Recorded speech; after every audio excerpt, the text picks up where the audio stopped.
regard you with no small measure of hostility, sir, it is because your presence here summarizes and symbolizes for me and many others the contradictions and absurdities of my husband's life and administration, into which so many good years of my life, the best years, the finest years, have been sucked by the force of this damnable course. Oh, by God, you wouldn't understand.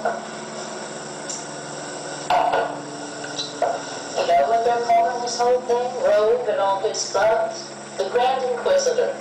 I should have kept my big mouth shut. I told some ladies' magazine gadfly that it was my favorite story, and she quoted me as saying it was my favorite book. Like, I thought a few pages out of the Brothers Karamazov was a whole book.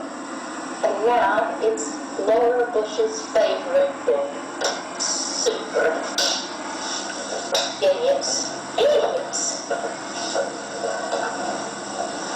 You know, even if all the good boys around here had actually read that thing, or any real book, I'm afraid the irony would have been lost on them. Fascism always misses the irony until it's too late. Ironic, isn't it? And here I stand, discussing irony with the irony of ironies, song of song, the last words of last words. Makes you feel kind of Old Testament, doesn't it? For Greek. Now you must have considered that along the way, O best of men. Out in the wilderness like John the Baptist. We actually have very little information about you, just a lot of tall tales about what you may or may not have done, where you might have traveled, what you meant, what you did or did not accomplish, what great deeds or great harm was launched by your ideas. Well, you know how I feel. Can you believe this? I mean, isn't this just so apropos? My husband's life, his administration, it's just so him. Well, he would get a huge kick out of it if he actually understood it. Well, he may understand it here. But here, that was DOA from the get-go. From the get-go to the get-go, the Laura Bush story. That'll be my Broadway musical biography, which can be made into a TV movie. Do you know how much I despise television? And not in some, I hate the do-gooder ladies on PBS kind of way. I mean in the bloody marrow of my bones. Thank God. It's true what they say. You're right. It's not really my business to be here, but I've just had to take the opportunity. I mean, this is a once-in-a-lifetime chance, once in many lifetimes, to talk to somebody such as you. And I know your followers have said many things about the life of the body and the spirit, but I always suspected that you yourself might have different opinions. Is that true? Now let me make myself clear. I know that some make you out like a god and worship you as such. But you are also a man, right? And despite your known actions according to politics and history, I can tell just by looking that you are a man of sensitivity, emotion, and great powers of observation. I'm just tired of it all, tired of the lies, the deception, the pretending. Well, isn't that what you talk about?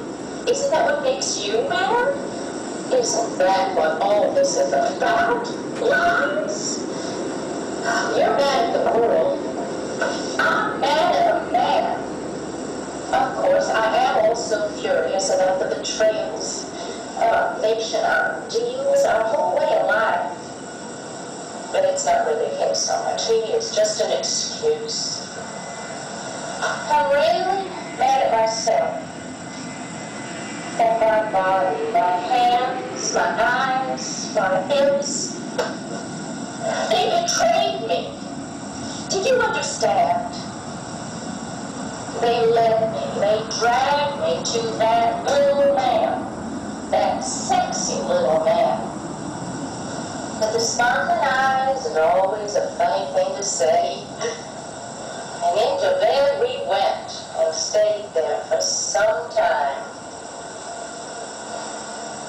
Oh, very sexy.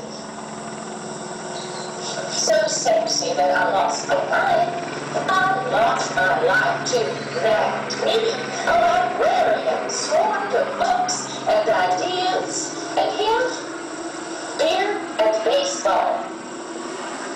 My whole life gone for the good of the family, his world, his nation. And what about mine? I might as well be dead sometimes. Shut up with my books.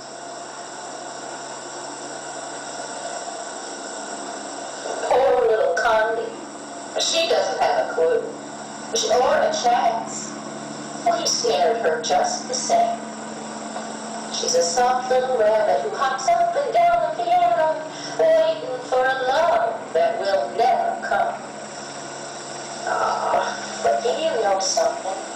I doubt seriously they have ever actually. I mean, she's about as sexy as a yardstick. Oh, hell, she wouldn't even know what. Sorry to be so crude. I guess I'm still a bit jealous in spite of everything. Do you know what it is to live without love? I don't care who hears me. You know it's true, you liars, hypocrites. You know what I'm talking about, don't you? I know you do. But do we just take it on the chin? Do we change the world, tear it all down and start over again? Is that what you meant to do? To end suffering? Or acknowledge it?